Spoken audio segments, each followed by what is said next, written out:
Ladies and gentlemen, good morning.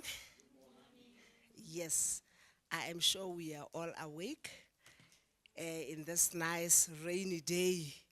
It's Monday, the 25th, the first day of the 16 days of activism against gender-based violence.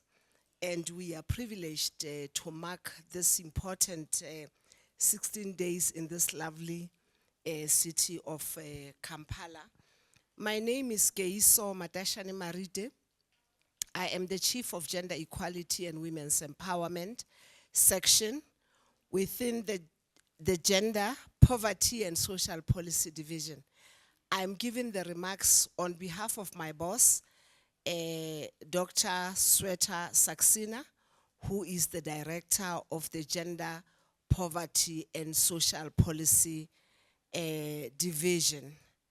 And it is indeed my utmost pleasure to be in this city. And through you, moderator, a son of the soil, I think some of you will know from your name that you are from this beautiful country. Allow me, distinguished participants, to welcome you to this meeting. I am blind-sided because I'm not so sure who is from where, but we'll get to that point a little bit later. I want to welcome you to this workshop, this validation workshop on international migration in Africa, shaping a positive narrative and removing barriers to mobility. I hope you can hear me. Okay. We are going to be discussing this important issue over the next 3 days, both from a gender perspective and from a migration perspective, and the rights perspective as well.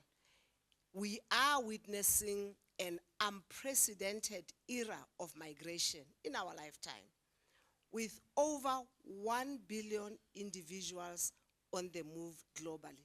I want to repeat that. 1 billion people are on the move globally. Isn't that something? For me, I think it is a lot at this point in our lifetime. This reality includes 281 million international migrants and 750 million domestic migrants. This is according to our report from the UN DESA. This was 2 years back, but I think the figures are pretty much the same in 2024. Of utmost concern is the increasing number of females from Africa that are involved in international migration, especially those migrating for domestic work. You can guess why we are in Uganda. Uganda is also exporting domestic workers to other parts of the world. That is why we are here. We are not here accidentally. We are here because we are stakeholders, and this issue hits home while we are here in Kampala. Equally concerning is the fact that to date, fewer than 10 African countries have ratified the International Labour Organization Convention 189 on domestic work, a convention that sets labor standards for domestic workers. We can see that the world is on the move.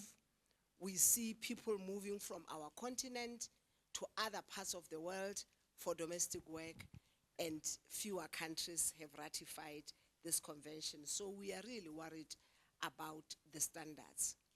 Why is all this concerning? One may ask. And for now, I will refrain from gender inequalities that women face regularly on the continent.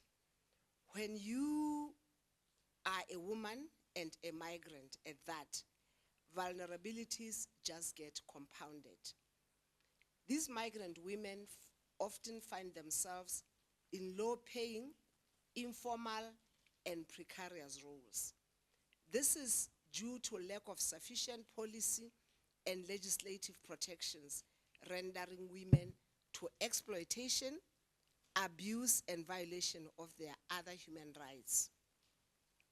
We need to address these vulnerabilities, not only because it is vital for the wellness of the migrants, but also because of the impact it has on the socio-economic development of their home communities upon their return.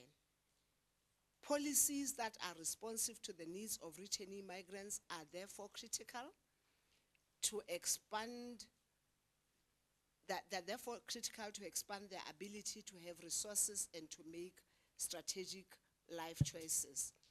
We also know very well that economic empowerment is critical to lessen the vulnerability of women and girls to migration and displacement-related exploitation, abuse, and other human rights-related violations.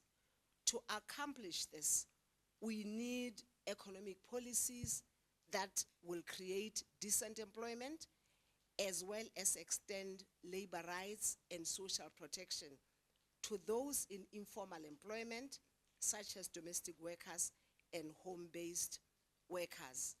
We also know too well the negative connotations that are attached to the word migrant.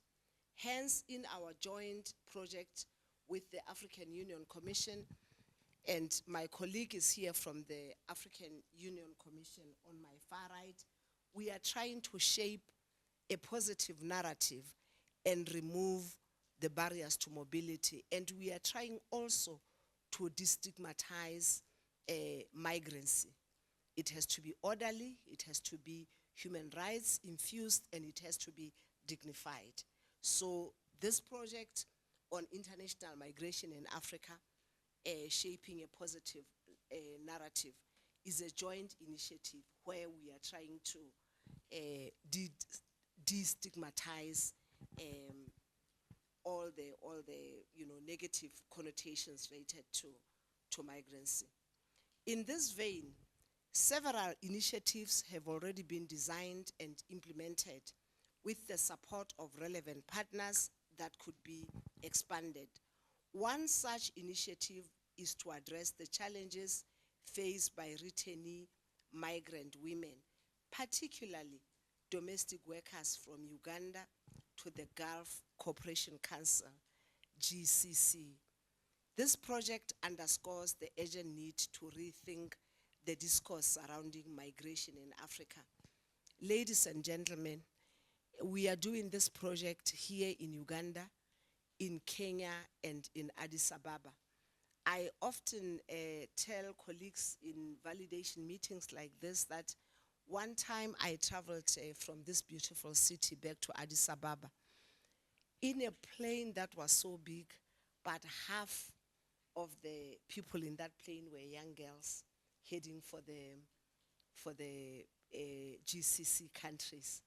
What was surprising for me, most of them were covered up, and I wondered about the population of Muslim young ladies in Uganda. And somebody actually said, no, for them to qualify to work in GCC countries, they have to cover up.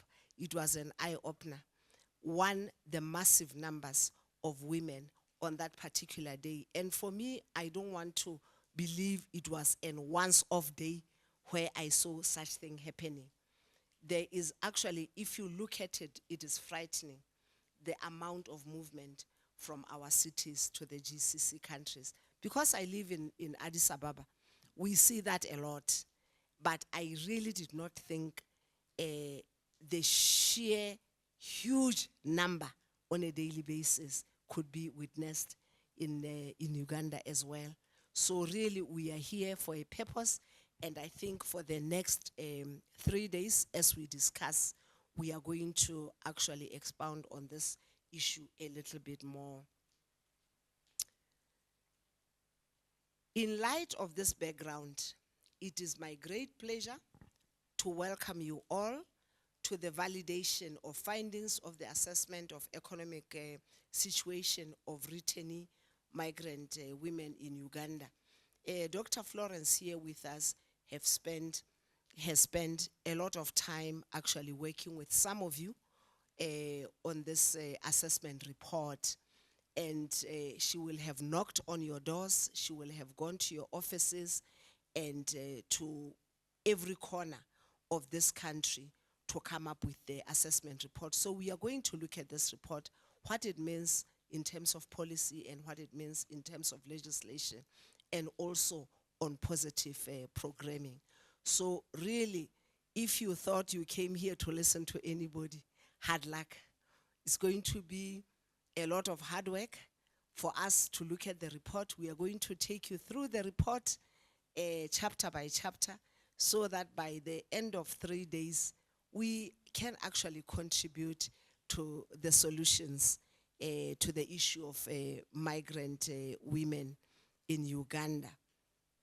During the discussions, you will notice that the findings have the potential to inform targeted interventions, fostering economic empowerment and reintegration strategies for returnee migrant women.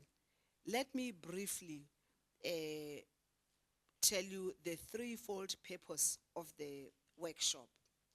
Firstly, we are here to validate the country assessment report, as I've said, on the economic situation of returnee migrant women in Uganda.